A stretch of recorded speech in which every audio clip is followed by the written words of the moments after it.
Bueno, después de la pausa café, comenzamos la segunda vuelta de la mesa 1, que ya saben que tiene como tema fundamental el tema de las baterías de costa que se desarrollan entre el siglo XVI y XVIII, y voy a dar paso a una figura de las invitadas que vienen también a participar amablemente a nuestro simposio, que es don Fernando Cobos Guerra, doctor arquitecto y miembro experto de los comités internacionales de ICOMOS y de ICOFOR, del que es vicepresidente desde el año 2020. Es miembro honorario del Comité Científico de Europa Nostra, profesor de máster universitario de rehabilitación de la Universidad Alfonso X el Sabio y profesor de doctorado de la Universidad Politécnica de Madrid desde el 2018. Es autor de decenas de estudios, planes y proyectos de restauración de monumentos en España, Europa, Asia, África y consultor del patrimonio en América Latina. Ha publicado 10 libros y casi un centenar de estudios sobre metodología de intervención, técnicas de restauración e historia de la arquitectura militar y el urbanismo. Señalar finalmente que es medalla de plata de la Asociación Española de Amigos de los Castillos por sus estudios sobre la fortificación medieval. Premio de Arquitectura de Castilla y León por la restauración del Castillo de la Mota. Premio ARPA por el Plan Director del Castillo de Ponferrada. Premio Europa Nostra por el Plan Director de las Murallas de Ibiza. Finalista del Premio Nacional de Arquitectura por la restauración del Castillo de Cornatel. Premio Europeo a ADIPA por sus estudios de la fortificación de la Raya Central de Portugal. Premio Internacional ARPA por la restauración de la muralla de Almazán y su entorno, etcétera, etcétera. Es decir, que comprobarán que con este breve sinopsis que he hecho del currículum, la persona que va ahora a intervenir está absolutamente justificada para que dicte sus mensajes desde este atril. Así que, con placer, Fernando, cuando quieras.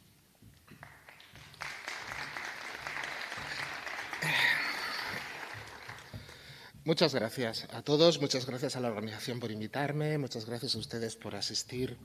Voy a intentar hablar de la fortificación de la frontera marítima como sistema a partir de los trabajos que llevamos desarrollando en los últimos años en los comités internacionales de ICOMOS, pero también a partir de reflexiones sobre la generación de la fortificación y sobre los valores de la fortificación. No me voy a extender en hablar de los valores de la fortificación porque sería otra conferencia, pero sí es cierto que aparte de los valores tradicionales de identificación histórica, de la impronta en el paisaje que decía nuestro decreto del año 49 de los castillos, o de los valores arqueológicos, documentales, epigráficos, incluso artísticos de la fortificación, hay dos valores en los que me gustaría insistir y que son los caracterizadores de lo que yo les voy a contar y de lo que creo que debe ser nuestro enfoque o debe ser un enfoque moderno de la historia de la fortificación. Están los valores técnicos, los valores tecnológicos. La fortificación es casi siempre el hito tecnológico de su época, y lo iremos viendo, y los valores sistémicos y logísticos. Es decir, ninguna fortificación funciona ya sola. Todas las fortificaciones funcionan en relación a otras, ya sean propias o enemigas. Y, por tanto, el análisis de una fortificación no tiene sentido analizarlas una a una, porque una a una nos cuentan todos los que deberían contar.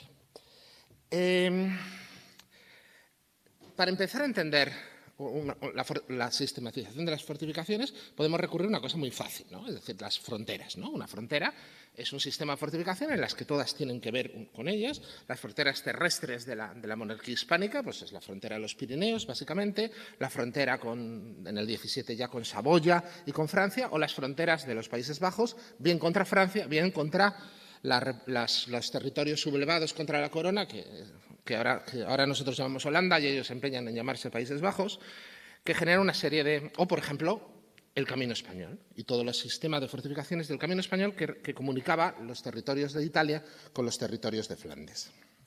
Pero también podemos aplicarlo, evidentemente, a la frontera marítima, y es en lo que he venido a hablar de ello, y para ello tenemos que hacer una primera reflexión sobre lo que es un sistema. Un sistema de edificios históricos, esto es una cosa que se inventó para el análisis global, territorial de la edificación histórica, no solo para las fortificaciones, para que un sistema sea coherente, debe ser coherente desde el punto de vista estilístico, desde el punto de vista geográfico y desde el punto de vista cronológico. Por ejemplo, las iglesias del románico palentino, que todos hemos oído hablar de ellos, son un sistema. porque son coherentes desde los tres puntos de vista, pero no son un sistema propio, son un sistema impropio. Un sistema propio es aquel que fue construido como sistema cuando se hicieron los edificios. Es decir, que había una decisión de hacer un sistema y, por tanto, si te falta una pieza del sistema, el sistema ya no se entiende. Es decir, el valor en un sistema propio, el valor del sistema es muy superior a la suma de los valores de los edificios que lo componen. Porque también se incluyen los que no están, también se incluyen los que se han perdido. Y también se incluyen un factor que nosotros llamamos estratégico o definitorio del sistema. Les pondré un ejemplo y lo van a entender fácilmente. Cuando ustedes estudian la fortificación de una ciudad, lo primero que piensan, todo el mundo pensamos en una ciudad medieval fortificada, es que la muralla de la ciudad, o los castillos que defienden la ciudad, se construyen para defender la ciudad. ¿No? Evidente. ¿Para qué iban a construirlo si no? Pero, sin embargo, cuando la fortificación pertenece a un sistema estratégico, las fortificaciones no están diseñadas para proteger la ciudad, están diseñadas para proteger el sistema. Y a veces la protección del sistema es contraria a los intereses de la propia ciudad. Les pondré el ejemplo de Ibiza. Por ejemplo, lo tienen ahí arriba. Cuando Felipe II ordena fortificar Dalvila, hay una parte de la ciudad que queda fuera. Y la gente que queda fuera dice, oiga, ¿y nosotros? Dice, ustedes, si vienen los turcos, salen corriendo y se van al monte. Porque yo lo que tengo que hacer, dice el ingeniero, es una fuerza suficientemente fuerte para resistir un ataque turco y no puedo comprometerme a proteger una ciudad, porque no, la misión de la fortificación de Ibiza no es proteger a la gente de Ibiza, es proteger la isla dentro de la estrategia global del Mediterráneo. Le ocurre lo mismo a Ciudad Rodrigo. Cuando Ciudad Rodrigo se fortifica en el siglo XVIII, XVII, deja fuera la mitad de la ciudad. Porque la mitad de la ciudad es indefendible y lo que interesa es hacer una fuerza suficientemente fuerte para defenderse de un ataque enemigo, aunque sacrifiques la ciudad. Un ejemplo precioso, por ejemplo, es Valeta. Cuando los turcos atacan en 1565, atacan Malta, la ciudad de la Valeta no existe. Y atacan el fuerte que protege, lo contaré varias veces porque es importante esta historia, el fuerte español de San Telmo, hecho por Pedro Prado, que protege la entrada de las dos bahías. Y los turcos colocan las baterías en lo que hoy es la ciudad de La Valeta.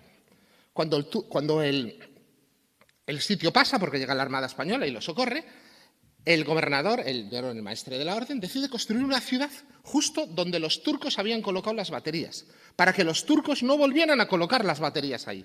Es decir, el fuerte de San Telmo no protege a la ciudad, es más, es la ciudad la que protege al fuerte. Le ocurre lo mismo a La Habana. Después de la toma de los ingleses del siglo XVIII de La Habana, Silvestre Abarca, el ingeniero que va allí, decide reforzar con fuertes los fuertes de la punta de la entrada de la bahía. Y cuando dice, oiga, ¿y la ciudad? Dice, no, la ciudad a mí no me interesa. Dice, si el enemigo la toma, otro problema que tiene el enemigo que solventar. Yo lo que quiero es defender el fuerte. Por tanto, cuando hay una naturaleza estratégica, significa que para interpretar la fortificación de una ciudad no podemos usar los datos que la propia ciudad nos da, sino que tenemos que utilizar los datos que nos da el sistema de fortificaciones. Vamos a definir el concepto de frontera marítima. Claro, para contar frontera marítima tendremos un elemento básico, lo ha explicado maravillosamente bien Mauricio Vesco con Sicilia, entonces yo no lo explicaré con Menorca, que es mucho más pequeño, pero que es muy parecido. Existe la frontera costera, yo coloco torres, coloco caminos para que corran los caballos y las tropas y protejo todo un perímetro para que no me ataquen a mis costas, ¿no? Existe un segundo concepto que es defender los puertos.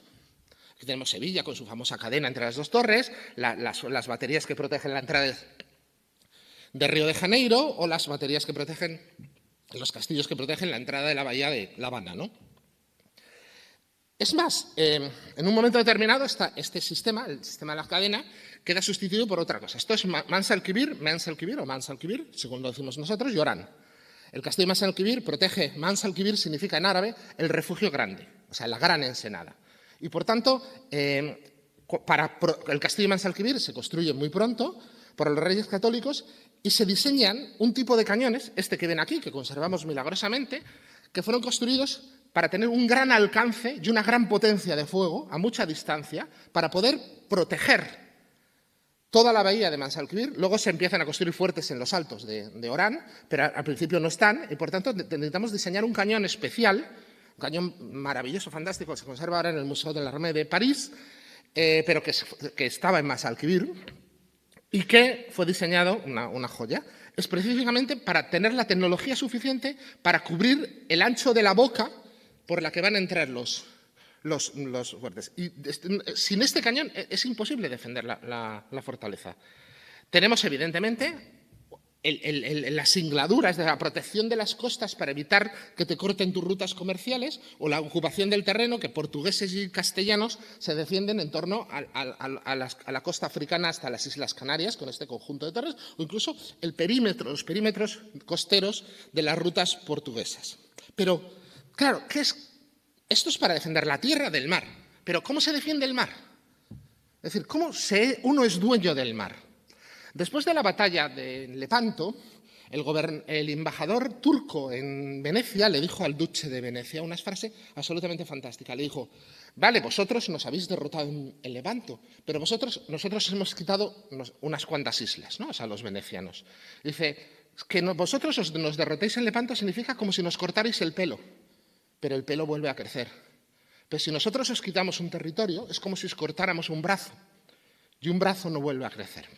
Después de Lepanto, después, por ejemplo, del fracaso de la Armada Española contra Inglaterra, no supuso que España dejara de ser la primera potencia naval del mundo, porque ninguna flota garantiza el dominio naval. Al menos en la época en que los barcos eran de madera y se hundían. Por tanto, ¿qué es lo que garantiza el dominio naval? El dominio naval lo garantiza el controlar los puertos clave. Aquí estoy, el Castillo de los Tres Reyes Magos de Natal, en Brasil, construido por Felipe II, el Castillo de los Tres Reyes Magos del Morro de La Habana, construido por Felipe II, el Castillo de San Telmo en Malta, construido por Pedro Prado y el virrey de Sicilia, que son castillos estratégicos que producen puertos estratégicos. Por tanto, el planteamiento que se empieza a desarrollar en el Mediterráneo occidental. Es una locura, ya lo sé, pero es el planteamiento que decidieron los españoles plantear. El mar es mío si todos los puertos donde una armada enemiga puede invernar o refugiarse son míos. Y son míos no en un sentido patrimonial, es decir, que los voy a usar yo, sino incluso en un sentido contrario. Los presidios del norte de África, son fortalezas colocadas a las entradas de puertos estratégicos no para que los use la flota española, sino para que no los use ninguna flota. Es decir, si yo controlo todos los puertos, el del Mediterráneo, el Mediterráneo es mío, porque el enemigo no tiene dónde meterse. Este es el esquema con los puertos clave, los puertos secundarios, las llaves que se llamaban, es decir, un puerto que si lo pierdes, realmente Mahón, por ejemplo, o Cartagena, o que si lo pierdes vas a perder el control de esa zona del mar. Y si nos damos cuenta, todos los puertos del Mediterráneo eran españoles, salvo dos, que son los dos grandes fracasos de Carlos V. Marsella, que intenta tomarla y no puede, y Argel, que intenta tomarla y no puede. Pero el resto del Mediterráneo occidental, todos los puertos que son verdaderamente importantes y que pueden albergar una flota, están o controlados por una fortificación española o usados por la Armada Española. Una relación, no les voy a enumerar la ingente cantidad de puertos fortificados por los españoles en el Mediterráneo, porque sería larguísimo, pero evidentemente estos sistema global, vamos a considerar el Mediterráneo como un sistema global, tiene sistemas locales. Esto, por ejemplo, es las fortificaciones de los presidios españoles de la Toscana, que es un sistema de fortificación de puertos cables, Puerto Hércole, Porto Longone, Orbetello, de puntos donde una flota francesa podía desembarcar y poner en peligro el control español del norte de Italia. Por tanto, este mecanismo de control de puertos con fortificaciones, luego hablaremos de las características de estas fortificaciones, constituyen todos los presidios españoles de la Toscana, constituyen un sistema local. Tenemos sistemas más locales o pequeños grupos, ¿no? Esto es el Rosellón. La defensa del Rosellón funciona a partir de tres elementos básicos. Un castillo de avanzada, que detiene el primer golpe, Salsas, construido ya por los Reyes Católicos, una gran ciudad fortificada, Perpiñán, y un puerto en retaguardia, porque es más fácil llevar los refuerzos por mar cruzando los Pirineos que cruzar los Pirineos, que es Collioure. Este mecanismo de tres fortificaciones, Salsas es ya de finales del siglo XV, está estableciendo un sistema. Todo funcionaba de una manera global. Malta. Entonces, Mi ejemplo perfecto. Cuando, en primer lugar, esas dos islas, esas dos pequeñas ciudades que quedan a la izquierda, con una pequeña bahía entre ellas, es lo que era Malta. Más bien, que no es La Valeta, esos territorios, es la ciudad inicial. Luego se construye en la punta un fuerte, San Telmo. Y luego se va completando la ciudad de La Valeta para proteger las baterías, otra línea que es la Floriana, luego hablaremos de ella, otro fuerte en esta punta, de Chole, otro fuerte que no sale en este plano porque este plano es del 17, que es el fuerte Manuel, y se va completando luego otras líneas de defensa para proteger los puertos también, evidentemente, desde tierra. Pero el mecanismo de crecimiento es importante. Además, todos crecen a partir de una decisión táctica bastante divertida. Hay un debate entre el duque de Alba y Pedro Prado. El duque de Alba dice que el fuerte debe colocarse en la parte alta del cerrito de La Valeta para, evidentemente, evitar que los turcos coloquen allí sus baterías. Pero Prado dice que no, que debe colocarse en la punta, en el morro de La Valeta, porque es así como protege la entrada de los barcos enemigos en la bahía. Evidentemente tenía razón Prado y Prado acierta, pero evidentemente también tenía razón el duque de Alba y los turcos se colocan donde él quería colocar el fuerte.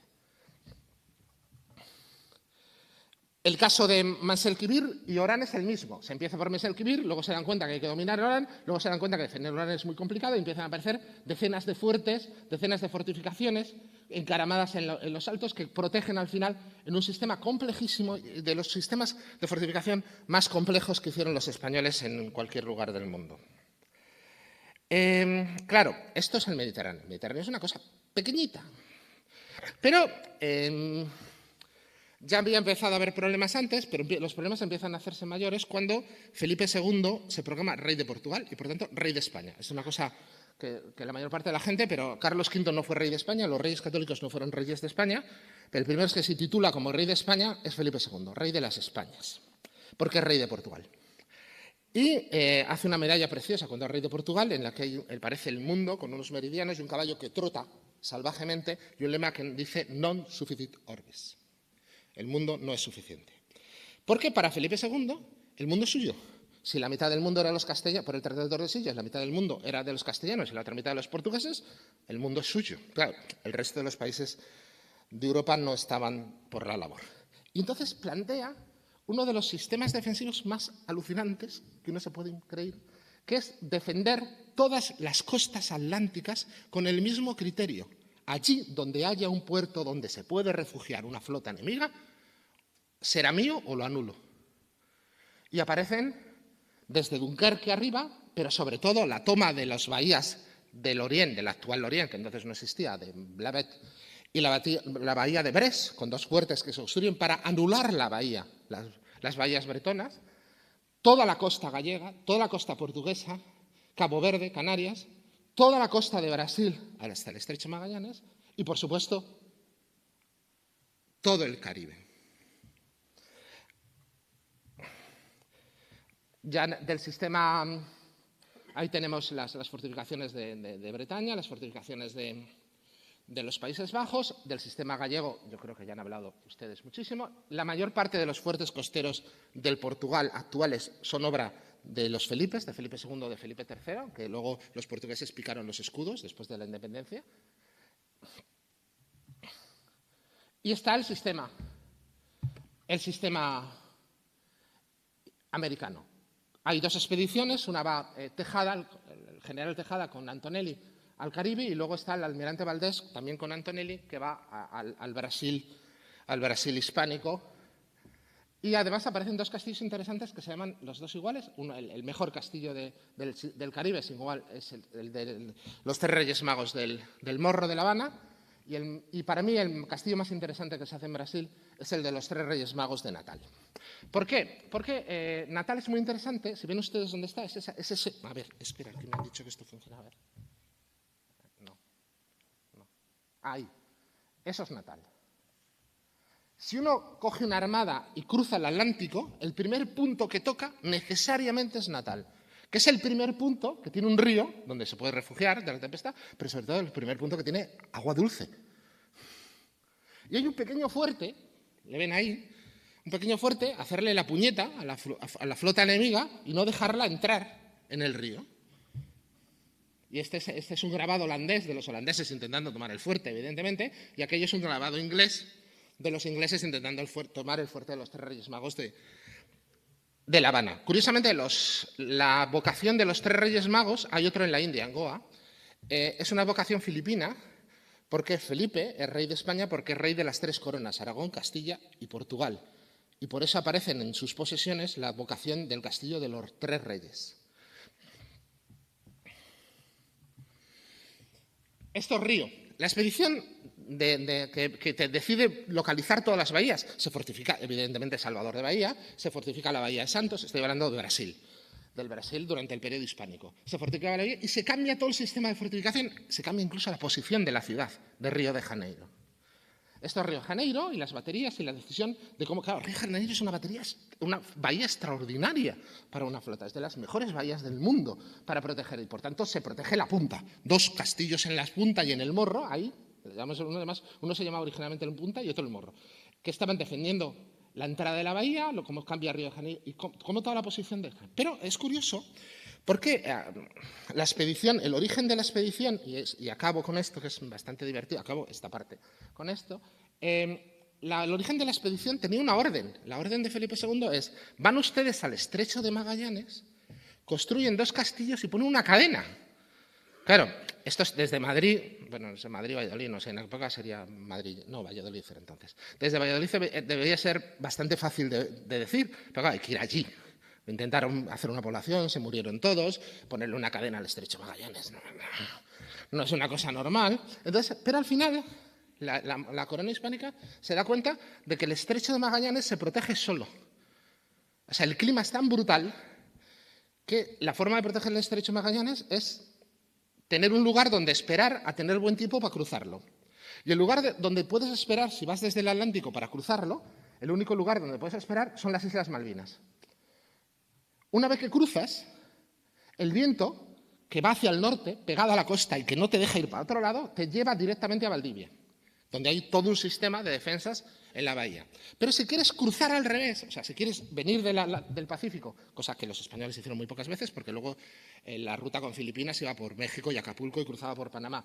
Pero bueno, en todo caso, si quieres hacerlo al revés, como el viento es de dirección norte, muy fuerte pegado a la costa, lo que tienes que hacer es muy arriba, abrirte y esperar a que haya viento sur, paralelo a la costa, pero más lejos. Y el único punto donde puedes esperar es la isla de Juan Fernández. Por tanto, hay unas baterías españolas que protegen el fondeadero de Malvinas y unas baterías españolas que protegen el fondeadero de Juan Fernández. Ya, esto es un sistema estratégico. Ya sé que es una locura, porque bueno, son 4 países distintos ahora mismo, pero alguien pensó que esto era el mecanismo de proteger una ruta que luego no terminó siendo tan vital para el Imperio Español, pero que en esos momentos parecía muy importante. Vale, supongo que los que son militares y los que no son militares habrán dado cuenta que este sistema lo que tiene son unos problemas logísticos brutales. O sea, ¿cómo pones en marcha esto? Y para entender los problemas logísticos, lo mejor que podemos hacer es preguntarle a los enemigos. Y el cardenal Richelieu, en una carta a Luis XIII de Francia en 1624, le dice: no se puede dudar de que los españoles aspiran al dominio universal y que los únicos obstáculos que hasta el presente han encontrado son las distancias entre sus dominios y su escasez de hombres. Perfecto. No puede haber mejor definición. El problema del Imperio Español es que las distancias son enormes y además no hay gente. ¿Qué va a significar eso? Bueno, pues significa una cosa. Esos fuertes que hemos dicho que protegen la entrada de una bahía, claro, no existen las fortificaciones inexpugnables. No existe, mentira. Tarde o temprano caen. Pero en el caso de San Telmo de Malta, aguantó lo suficiente en el gran sitio de Malta para que le diera tiempo a la flota española a llegar desde Sicilia. Porque Sicilia no está muy lejos de Malta. Pero claro, en La Habana o en Brasil, ¿qué posibilidades hay de que venga una armada de socorro?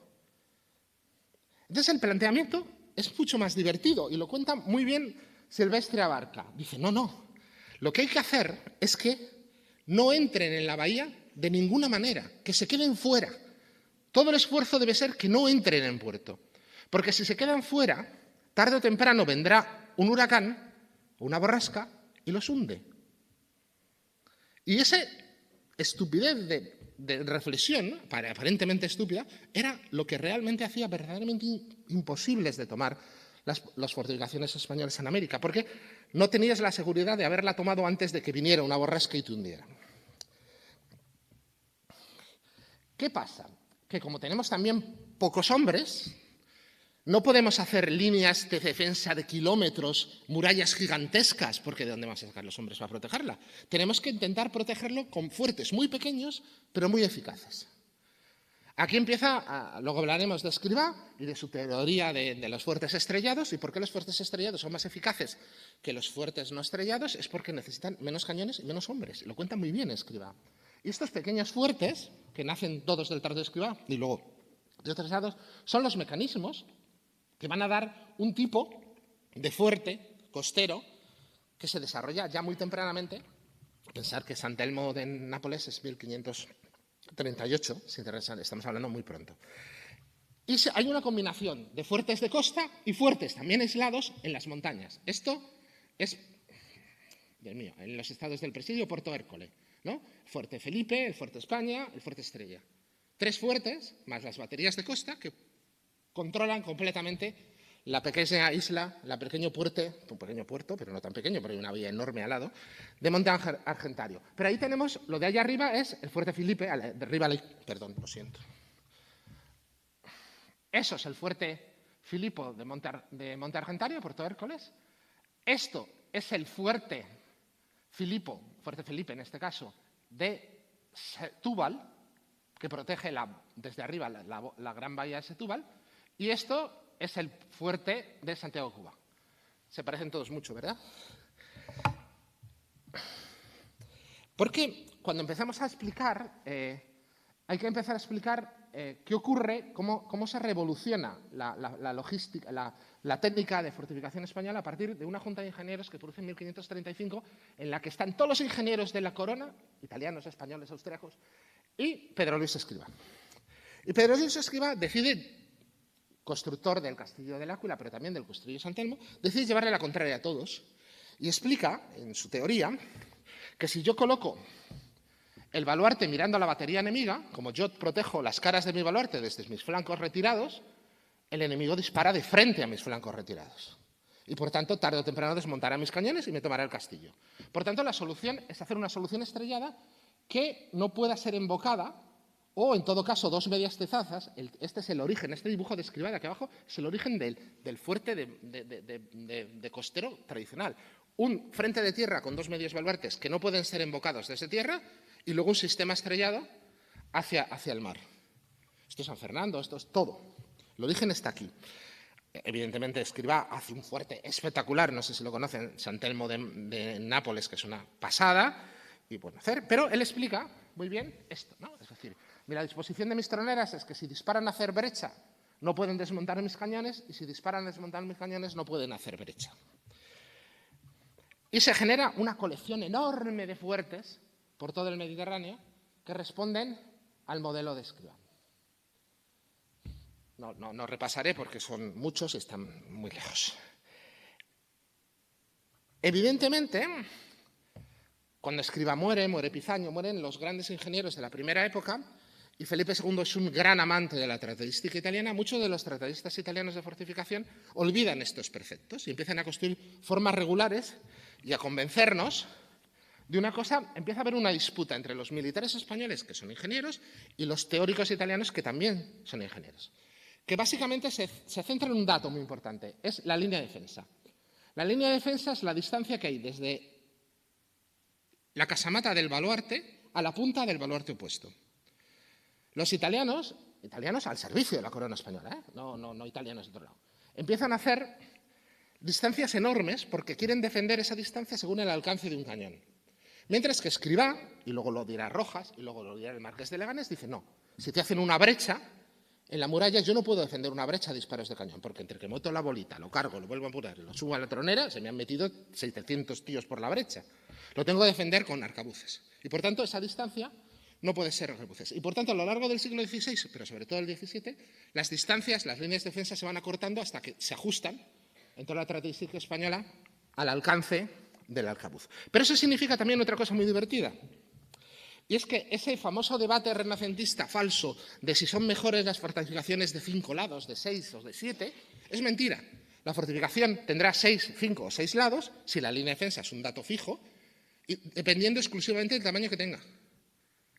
La fortaleza de Amberes era una fortaleza de 5 lados que debía haber tenido 6 o 7, y por eso era tan mal, y por eso funcionó tan mal. Bueno, estoy explicando lo de las líneas de defensa. Aquí se ve en Ibiza cómo la longitud de la cortina es la misma en lo verde que en lo rojo, porque una es de anterior una es italiana, de Calvi, y otra es de Fratin, pero una es con el optimismo de la traza italiana y otra ya han reflexionado, y luego explicaré por qué reflexiona. Pero la distancia, al crecer el baluarte, la distancia de la línea de defensa es menor. El segundo problema que ocurre es que las puntas redondeadas son débiles, la fábrica con la que están, la fábrica en punta es muy débil y, por tanto, el enemigo las puede reventar. Y ya desde muy temprano, lo cuenta Escrivá en su tratado, pero también empiezan en las fortificaciones españolas a aparecer puntas redondeadas. Empiezo a contar todo esto porque este periodo del optimismo de la traza italiana se acaba abruptamente en 1574. ¿Y en 1574 qué pasa? Pues pasa que los turcos toman la goleta en menos de un mes. La goleta no es un proyecto de Fratin, como todo el mundo cree, es un proyecto de Pachotto de Urbino, que está muy mal hecho. Esto es el duque de Alba tiene información técnica de por qué está muy mal hecho, tiene información técnica de qué hacen los turcos. Esto es un esquema que hicimos nosotros a partir del documento del duque de Alba sobre cómo fueron tomando los turcos la goleta, dónde emplazaban los cañones, qué iban desmontando, qué baterías desmontaban. Pero, básicamente, el truco, se lo voy a explicar, es que cuando las baterías enemigas abren una brecha y la infantería carga contra la brecha, las baterías enemigas dejan de disparar porque matarían a sus propios soldados. Entonces, los soldados defensores aprovechan y se suben a las murallas para defenderlas. Pero los turcos no dejan de disparar. Con lo cual, no había forma de defenderse, salvo que tuvieras casamatas bien protegidas, que es lo que no tenía la goleta. ¿Qué pasa? Que en la goleta los españoles pierden 12.000 hombres, 6.000 españoles, 3.000 alemanes y 3.000 italianos. Los turcos se calcula que pierden entre 50.000 y 80.000 hombres, pero toman la goleta. Y aquí se produce un debate interesante. Está la historia, el duque de Alba, que sabe perfectamente todo lo que ha pasado, pero que es enemigo de Juan de Austria, y la goleta era una empresa de Juan de Austria. Se presenta ante Felipe II y le dice una cosa que es muy épica y muy española, ¿no? Dice eso de: una raya pintada en la arena es inexpugnable si los hombres que tienen que defenderla están dispuestos a morir por ella. Precioso, ¿verdad? Felipe II le mira y dice: sí, muy mejor, pero hagamos junta de ingenieros a ver qué ha pasado. Y efectivamente, hacen junta de ingenieros y empiezan a desarrollarse modelos de fortificación que recuperan aquella idea de Escrivá, de la protección, de adaptarse al terreno, de que las líneas de defensa no sean tan altas, de tener menos posibilidades, ¿no? Dice, yo no presumo de hacer reglas por mi parte si no son... no, la frase de algo no me acuerdo en español, está en inglés, perdón. Si no les viene a otros a propósito. Pero como ningún lugar es igual que otro, dice Escrivá, así las fortalezas se deben a los lugares acomodar. Estamos recuperando una idea de adaptación al terreno, buscando el mejor terreno para defendernos, aunque ese terreno necesariamente fuerce a hacer una fortificación irregular. Estamos desarrollando muy tempranamente la idea de las estrellas frente a Demer, y entonces hay distintos episodios. Lo de arriba es la toma del único fuerte realmente operativo que tenían los portugueses en 1580 en la bahía en la entrada de Lisboa, y cómo se coloca la artillería para desmontar una de las casamatas perfectamente, esa es la artillería española, que desmonta la casamata y el fuerte se rinde. Esto es otro debate sobre ese mismo fuerte, sobre cómo el foso no se podía hacer demasiado ancho, porque entonces quedaba desprotegido una parte del foso. Y este es un debate sobre Peñíscola, sobre si se acortaba el tamaño del baluarte, esa casamata que se veía al fondo, esa casamata que se ve al fondo dispara de frente a donde se podía poner el enemigo y, por tanto, no es eficaz y tarde o temprano el enemigo la desmontaría. Este es un debate entre Bautista Antonelli y Fratin, y luego será Bautista Antonelli el que vaya a América a construir estos fuertes que empiezan a nacer de la teoría de Escrivá, de los debates que se han producido y, sobre todo, del Tratado de Rojas. Este es el fuerte de borde de defensa marítima que propone Rojas. eso es el Morro de La Habana. No, perdón, no, eso es San Juan de Puerto Rico y esto es La Habana. Y empiezan a aparecer todo lo que les he contado. Sistemas con casamatas ocultas mirando a tierra, estrellas mirando al mar, puntas redondeadas para que al cogerte de esquina no te revienten el baluarte, incluso cómo adaptar el terreno, cómo labrar la piedra para adaptar el terreno a las trayectorias de la fortificación en el caso del arrasante. Toda esta logística inmensa de fortificación va a generar un prototipo de modelos que están repartidos por el mundo y va a generar un paisaje fortificado que empieza a ser común a todos. Hay una pequeña reflexión sobre los sitios, ¿no? Es decir, hay presas fáciles, como para los turcos parecía Malta o como para los ingleses Cartagena de Indias, que luego resultaron que se les atragantaron a los enemigos exclusivamente porque había una inteligencia de defensa. O sea, lo que está haciendo Blas de Lezo en Cartagena es defendiendo primero la muralla submarina de la entrada grande, más luego defendiendo la boca, más luego defendiendo el paso hacia los desembarcaderos. Cuando los ingleses llegan a desembarcar, ahí no aparece un huracán, podía haber aparecido perfectamente, pero lo que aparece es la fiebre amarilla y que llevaban sin agua potable una buena temporada y cuando desembarcan están medio muertos las tropas inglesas. En el caso de Malta, ya hemos explicado, cuando los turcos por fin toman el fuerte de la entrada y pueden meter a su flota, es cuando llega la flota española y se tienen que ir. Pero hay una cosa muy interesante que yo creo que ejemplifica el tema y les lo voy a explicar, que es el debate sobre la fortificación de Malta. Bueno, primera cosa que los malteses no saben es Malta es una isla española aunque esté bajo la Orden de Malta. Es decir, durante el siglo XVI y XVII nada se fortificaba en Malta si no era con el permiso del Consejo de Guerra Español y del Virrey de Sicilia. Entonces, todos los proyectos de fortificación de Malta pasan por Madrid. Y hay debates interesantísimos sobre la fortificación de Malta en Madrid.